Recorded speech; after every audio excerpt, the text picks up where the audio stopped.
Deus realmente queria que Abraão matasse seu filho? Existe uma história na Bíblia que incomoda, que faz pessoas de fé hesitarem, que faz céticos rirem e que faz teólogos debaterem há milênios sem chegar a um consenso simples. É a história de Abraão e Isaque, um pai, um filho, uma faca e uma ordem que parece impossível vir de um Deus amoroso. Se você já leu esse texto e sentiu algo apertar no peito, saiba que essa sensação não é fraqueza de fé.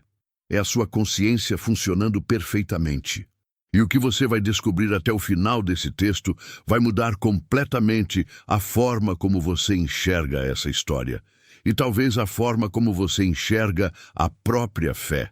A maioria das pessoas lê Gênesis 22 de uma única forma. Deus ordenou que Abraão matasse seu filho, Abraão obedeceu. Deus mandou um anjo parar tudo na última hora. E a moral é: obedeça sem questionar. Simples, linear, perturbador. Mas essa leitura ignora camadas de contexto histórico, linguístico e teológico que transformam completamente o significado do texto. Porque se Deus simplesmente queria testar a obediência cega de um homem pedindo que ele assassinasse uma criança inocente, então esse Deus seria indistinguível dos deuses pagãos que os israelitas tentavam exatamente abandonar. E esse é o ponto que quase ninguém ensina corretamente. Para entender o que realmente aconteceu naquele Monte Moriá, você precisa primeiro entender o mundo em que Abraão vivia. Não o mundo de hoje, com igrejas, bíblias e 2000 anos de teologia cristã. O mundo de Abraão era um mundo onde sacrificar crianças aos deuses era uma prática religiosa comum, aceita e até admirada.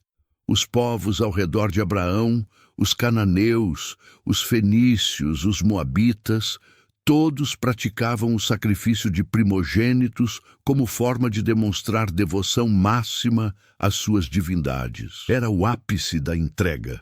A prova irrefutável de que você colocava seu Deus acima de tudo, até acima do seu próprio sangue. Agora, coloque-se no lugar de Abraão. Ele cresceu imerso nessa cultura. Ele respirou esse ar. E quando Deus, esse Deus novo, diferente, que havia se revelado a ele de formas nunca vistas, pede que ele ofereça seu filho, o que Abraão naturalmente entende? Ele entende dentro do único framework religioso que ele conhece. Ele pensa: este Deus está me pedindo a prova máxima. O que os outros deuses pedem, este Deus também pede. E Abraão começa a caminhar, não por crueldade, não por insensibilidade, mas porque era o único idioma religioso que ele tinha para interpretar aquela experiência. E é aqui que a história vira de cabeça para baixo, porque Deus não deixa o sacrifício acontecer. No momento decisivo, quando a faca está levantada, um anjo para tudo. E Deus diz algo que em hebraico carrega um peso imenso. Agora sei que você teme a Deus. Mas há teólogos que apontam que o verbo hebraico usado ali, yada, não significa simplesmente saber, no sentido cognitivo. Significa conhecer de forma experiencial, relacional, profunda, como se Deus estivesse dizendo: agora isso ficou claro, agora isso foi estabelecido. A prova não era para Deus, que já sabia tudo.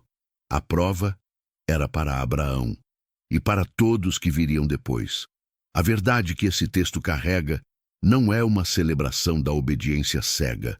É uma ruptura radical com a religião da época. É Deus dizendo pela primeira vez de forma dramática e inconfundível: eu não sou como esses deuses.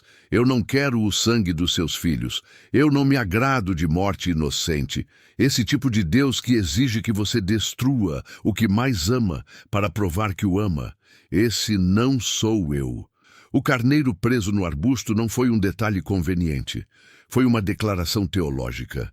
Foi Deus provendo a si mesmo como substituto, antecipando em séculos a lógica da redenção que culminaria em Cristo. Quando você lê Gênesis 22 com esses olhos, a história deixa de ser perturbadora e passa a ser revolucionária. Não é a história de um Deus que quase permitiu um assassinato.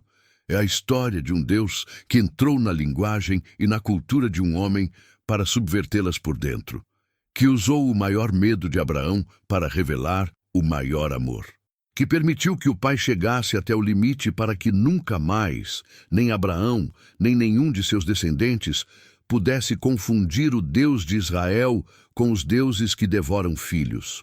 Isso transforma tudo. Transforma a forma como você lê textos difíceis.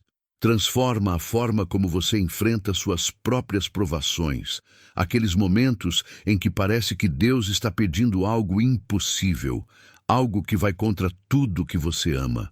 Talvez nesses momentos Ele não esteja destruindo você.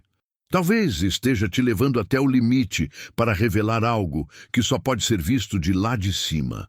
Talvez o carneiro já esteja preso no arbusto e você ainda não chegou longe o suficiente para vê-lo. A fé que sobrevive a Gênesis 22 não é a fé ingênua que obedece sem pensar. É a fé madura, que enfrenta as perguntas mais difíceis, senta com o desconforto e ainda assim escolhe confiar. Não em um Deus de respostas fáceis, mas em um Deus profundo o suficiente para suportar todas as suas dúvidas. Se esse texto te tocou de alguma forma, compartilhe com alguém que também carrega perguntas difíceis sobre fé. E deixe nos comentários qual história bíblica ainda te incomoda e você gostaria de entender mais fundo.